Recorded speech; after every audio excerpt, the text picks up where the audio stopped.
let us see the derivation for the output response of a second order system when unit step input is applied. So to derive the output response of a second order system, the first step what we do is we will try to take the block diagram of a second order system. So the block diagram of a second order system would look like whatever I am writing here. So it will have a feedback, it will have a forward path gain omega n square divided by s into s plus 2 zeta omega n, where the output is C of s. Now for a second order system, the feedback is considered to be unity feedback with h of s equals 1, where it is a negative feedback is being considered, where this is r of s. So here negative unity feedback with h of s equals 1 is considered. So if I try to define what is C of s by r of s, the equation would be equal to g of s divided by 1 plus g of s, because h of s equals 1. Therefore this would be equal to g of s is omega n square divided by s into s plus 2 zeta omega n divided by 1 plus omega n square divided by s into s plus 2 zeta omega n. So if you take an LCM and try to cancel these terms, you get C of s by r of s equals omega n square divided by s square plus 2 zeta omega ns plus omega n square. So I have just cancelled the denominator part of the both, and then we will end up in getting the second order system transfer function. So therefore this would be the transfer function for a second order system. Okay, this would be the transfer function for a second order system. Now I need to find out the output response C of t. Okay, I need to find out what is C of t. That is the output response in terms of time domain that we get for a second order system. So we will take this transfer function and try to convert this transfer function into a standard format so that an inverse Laplace transform can be applied to find out the C of t. Now as unit step input is considered here, we know that r of s would be equal to 1 over s. Therefore C of s will be equal to omega n square divided by s into s square plus 2 zeta omega ns plus omega n square. Now if you see this equation, to solve with this equation whatever we have should be converted into a standard format, either using partial fraction, or you try to convert this equation in such a way that where you will be able to get a solution. What I do is, I will try to take this omega n square by s into s square plus 2 zeta omega ns plus omega n square as 1 over s minus s plus 2 zeta omega n divided by s square plus 2 zeta omega ns plus omega n square.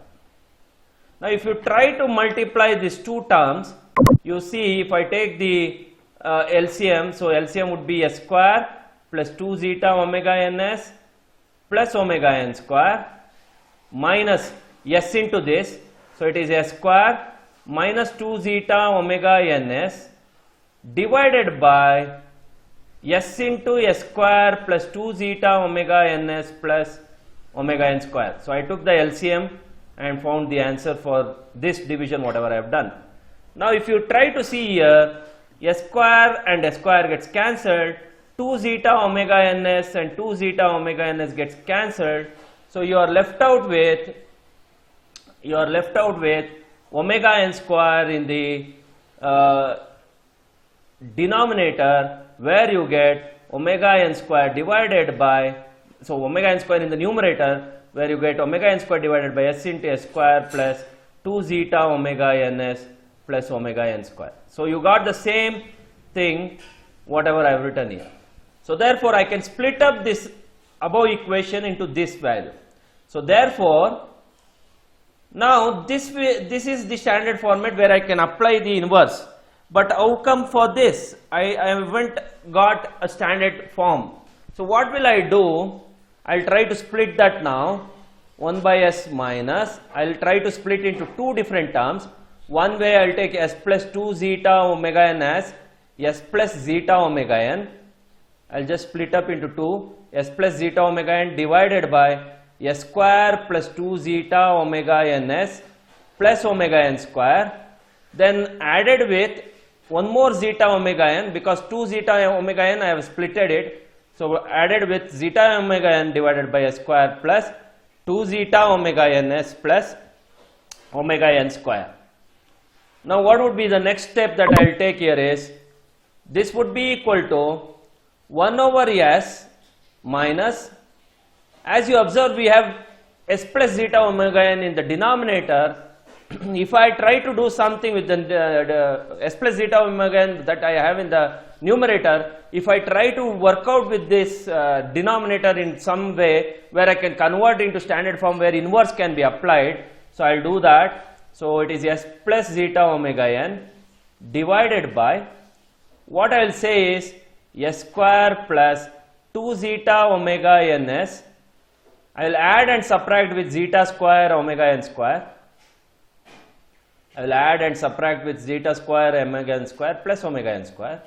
So I will do that. I will do that same for even this also, zeta omega n divided by s square plus 2 zeta omega ns plus zeta square omega n square minus zeta square omega n square plus omega n square. So I am adding and subtracting the denominator with zeta square omega n square. So this will be equal to 1 over s minus s plus zeta omega n divided by, if you see this term is a square plus b square plus 2ab, right, where a is s and b is zeta omega n.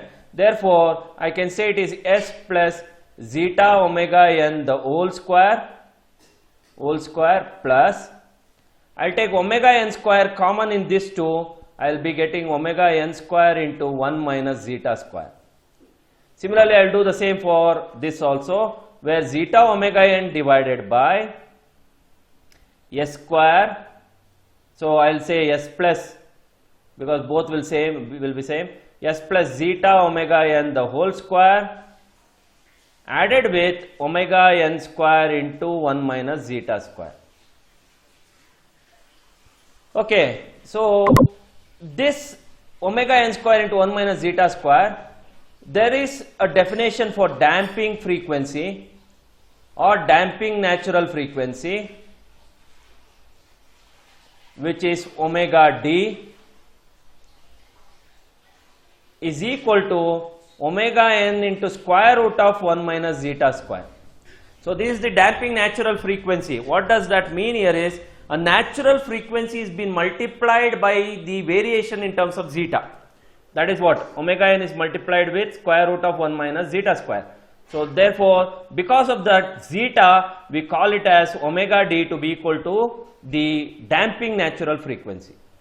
So which is equal to, so I think damping, I have already told you in the previous video, effect of zeta on the second order system, where critically damped or over damped, that is what damping is all about.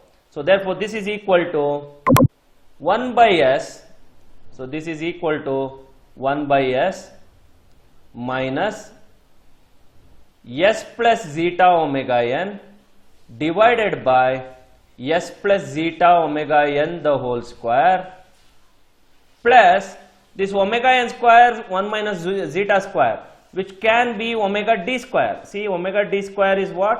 Omega n square into square root will get cancelled, so you get 1 minus zeta square.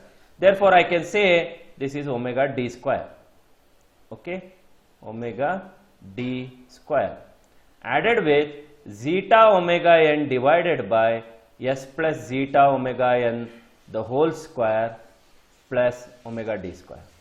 Now if you see this term, it is already in the standard format. Now I need to convert this term in standard format, because I need omega d to be in the numerator.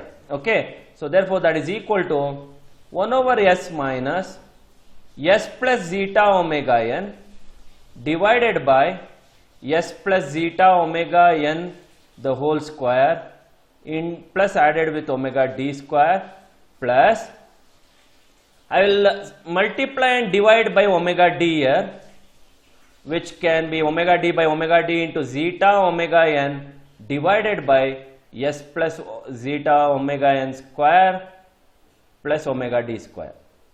So I will multiply and divide by omega d. So that multiplication of omega d and divide by omega d, I will write it in a different way now. 1 by s minus s plus zeta omega n divided by s plus zeta omega n the whole square plus omega d square plus zeta omega n, I will take it outside. I will divide that with omega d. We know that omega n square root of 1 minus zeta square multiplied by omega d divided by s plus zeta omega n the whole square plus omega d square. Now you see this both are now in the standard format where I can apply the Laplace inverse. Okay, see that these equations are now in the standard format where omega n and omega n can be cancelled. Now I will try to use this particular standard equations that we have in inverse Laplace transform, where Laplace inverse of s plus a by s plus a the whole square plus b square is e power minus at into cos bt, whereas Laplace inverse of b by s plus a the whole square plus b square is equal to sin e power a minus at into sin bt. So here I will say which is equal to Laplace inverse of 1 by s is actually equal to 1. So we will apply that now. Therefore c of t would be equal to, okay, c of t would be equal to 1 minus e power minus at into cos. So at is what? E power minus at. So let us see what is at in the equation.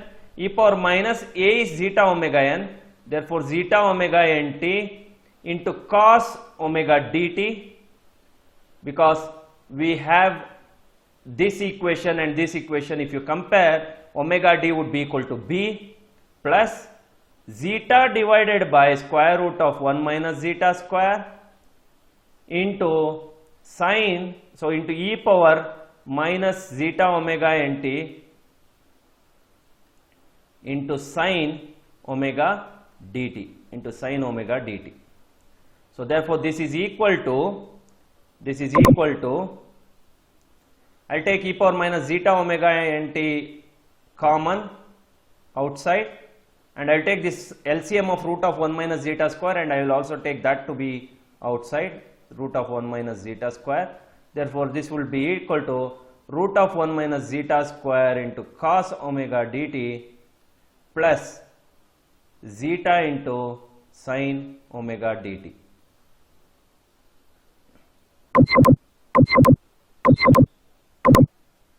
So therefore this will be equal to this. So now I will just assume sin theta to be equal to root of 1 minus zeta square and cos theta equals zeta. So therefore tan theta would be equal to square root of 1 minus zeta square by zeta. If I try to write the triangle, now this is theta and this is root of 1 minus zeta square. This is actually zeta. Definitely the hypotenuse should be equal to 1. Okay. So therefore theta equals tan inverse of root of 1 minus zeta square by zeta. So this theta equation is very important for you to remember. Now I will try to substitute this sin and cos here. So what will I get? 1 minus e power minus zeta omega nt divided by square root of 1 minus zeta square into sin theta cos omega dt plus cos theta sin omega dt. This is in the form of sin a cos b plus cos a sin b. This is in the form of sin a cos b plus cos a sin b, which is equal to sin of a plus b. sine of a plus b. Therefore, the c of t would be equal to 1 minus e power minus zeta omega nt whole thing divided by square root of 1 minus zeta square into sine of omega dt plus theta. So this is the final response equation, output response equation of a second order system which has been given, which has been derived, where the curve would be, I'm just writing it roughly.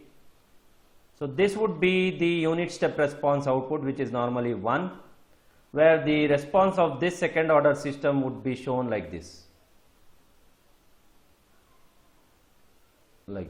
Okay.